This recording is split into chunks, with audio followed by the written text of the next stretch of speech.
जय श्री राधे। पूज्य श्री सद्गुरुदेव भगवान के चरणों में प्रणाम।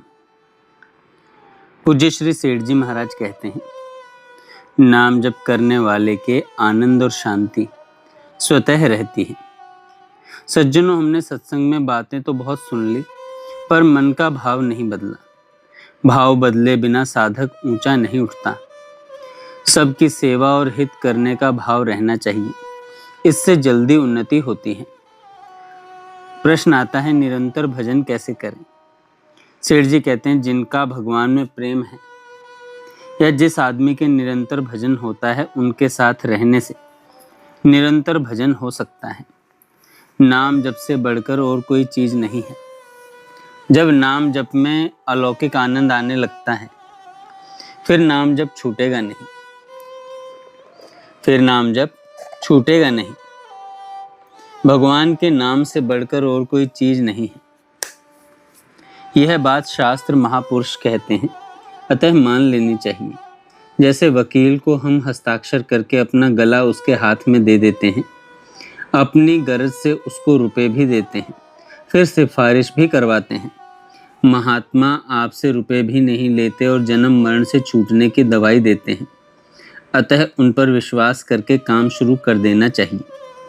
जैसे डॉक्टर पर विश्वास करके उसके कहे अनुसार काम करते हैं, इतना विश्वास भगवान पर करके उनकी शरण हो जाए तो काम बन जाए। वैद्य वकील के जितना भी विश्वास भगवान पर कर लें तो बेड़ा पार है। हमारे मानने की और विश्वास की कमी है। भगवान कहते हैं, जो पुरुष संपूर्ण भूतों में सबके आत्मस्वरूप मुझ वासुदेव को ही व्यापक देखता है और संपूर्ण भूतों को मुझ वासुदेव के अंतर्गत देखता है, उसके लिए मैं अदृश्य नहीं होता हूँ और वह मेरे लिए अदृश्य नहीं होता है, क्योंकि वह मेरे में एक ही भाव से स्थित है। जैसे बादल में आकाश है, उसमें अणु मात्र भी जगह ऐसी नहीं जो आकाश से रहित हो। ऐसे ही भगवान इस संसार में हैं। भगवान कहें वैसा हमें करना चाहिए। पीछे का काम भगवान का है।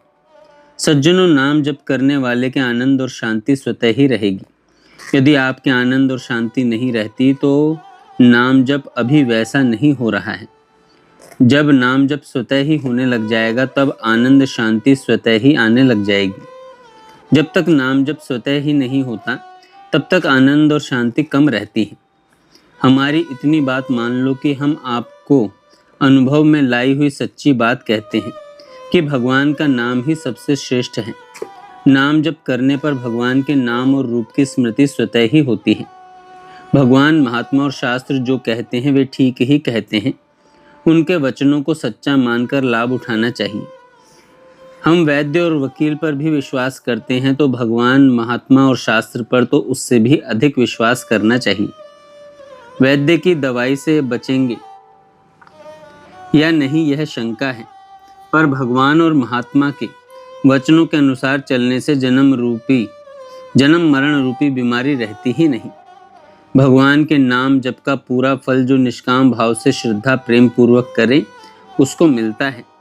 जैसे श्वास अपने आप ही आते हैं। वैद्य की दवाई से बचेंगे या नहीं, यह शंका है, पर भगवान और महात्मा के वचनों के अनुसार चलने से जन्म मरण रूपी बीमारी रहती ही नहीं। भगवान के नाम जप का पूरा फल जो निष्काम भाव से श्रद्धा प्रेम पूर्वक करे, उसको मिलता है। जैसे श्वास अपने आप ही आते हैं, वैसे ही भगवान के नाम का जप भी अपने आप ही होने लगे। भगवान नाम जप निष्काम भाव से एवं श्रद्धा प्रेम से हो, वह बहुत मूल्यवान है। आपके जीवन की कमाई एक तरफ और भगवान का नाम एक तरफ। यदि आप यहाँ करोड़ रुपए भी जमा कर लें तो आपके साथ नहीं चलेगा, कुछ काम नहीं आएगा और भगवान का नाम आपका जीवन मरण से उद्धार कर देगा, आपका कल्याण कर देगा। मरने के समय भगवान का नाम बिना श्रद्धा प्रेम के भी लेने पर कल्याण हो जाता है। यह भगवान की विशेष कृपा है। चाहे वह कितना ही पापी हो, यदि मरने के समय उसको भगवान का स्मरण रह गया तो उसका कल्याण हो जाएगा। मरते समय किसी पशु पक्षी की आवाज आती हो तो उसको हटा देना चाहिए, हल्ला नहीं मचाना चाहिए। कुत्ता चिड़िया को हटा दें, मरने के समय यदि पशु पक्षी का स्मरण हो गया तो पशु पक्षी बनना पड़ेगा सज्जनों। इसलिए मरने वाले के पास से पशु पक्षी और बुरे संस्कारों की चीजों को हटा देना चाहिए। नाम जप और भगवान के स्वरूप के ध्यान से सारे पापों और दुखों का नाश हो जाता है। संशय तो रह ही कैसे सकता है, यह विश्वास कर लो। प्रेम से करुण भाव से प्रार्थना करें तो प्रभु दर्शन दे देते हैं। परमात्मा का साक्षात्कार होने के बाद हृदय की सारी ग्रंथियां समाप्त हो जाती हैं, सारे संशय नष्ट हो जाते हैं एवं सारे कर्म अर्थात संचित प्रारब्ध एवं क्रियमाण कर्म नष्ट हो जाते हैं। भगवान की भक्ति कैसे हो? वृद्धावस्था निकट आ गई, अब संशय को त्यागना चाहिए। मैं वचन मात्र से तो आपकी शरण हूं ही। अब यही प्रार्थना है कि अब विलंब मत करें, दर्शन दें, प्रेम बढ़ाएं। खूब विश्वास रखकर जो भी जगह अच्छी जचे वहीं डेरा डाल दें। सभी भूमि गोपाल की। एक भगवान के नाम के उच्चारण का जो फल है वह सभी तीर्थों के दर्शन का नहीं। सज्जनों, आप कहां कहां दौड़ लगाएंगे? एक बार सारी पृथ्वी की परिक्रमा कर लो, चाहे एक भगवान नाम का उच्चारण कर लो। भागने की क्या आवश्यकता है? हमें तो ऐसी यात्रा करनी चाहिए जिससे इस संसार की यात्रा फिर नहीं करनी पड़े। मृत्यु का समय आए तो यही निश्चय करें कि मेरी मुक्ति में कोई शंका नहीं है।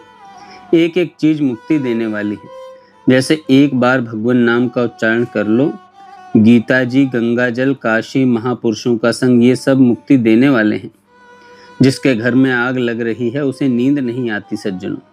किसी के आग लग जाती है तो बुझाओ बुझाओ चिल्लाता है। इसी प्रकार बुढ़ापा है, मृत्यु है। अब समय नहीं रहा, जल्दी काम करो नहीं तो घर जल जाएगा। जिसे घर जलता दिख जाता है वह दूसरी बात नहीं सुनता। आपकी आयु बीत रही है, यही घर में आग लग रही है। समय ही असली धन है और यह व्यर्थ जा रहा है।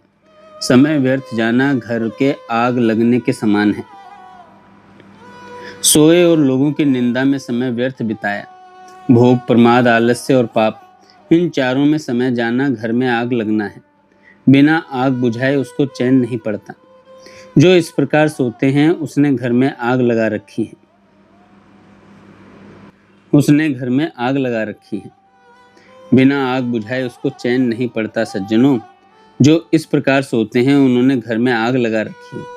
जो समय को अनमोल समझते हैं उनका समय व्यर्थ नहीं जाता। भगवत कृपा का आश्रय लेकर भजन ध्यान का साधन जोर से करना चाहिए। इसमें एक तो अभिमान नहीं होता, दूसरे भगवान की दया काम आती है। प्रयत्न करने से दया खिल जाती है। प्रारब्ध पर काम नहीं छोड़ना चाहिए, फल प्रारब्ध पर छोड़ दें। भगवान की दया यही है कि प्रयत्न करें। केवल दया दया पुकारना झूठा है। भगवान का प्रभाव, रहस्य और तत्व को महापुरुषों से, शास्त्रों से जानने की चेष्टा करें। उनका प्रभाव सामर्थ्य ऐसा है कि एक क्षण में उद्धार कर दे। जय श्री राधे।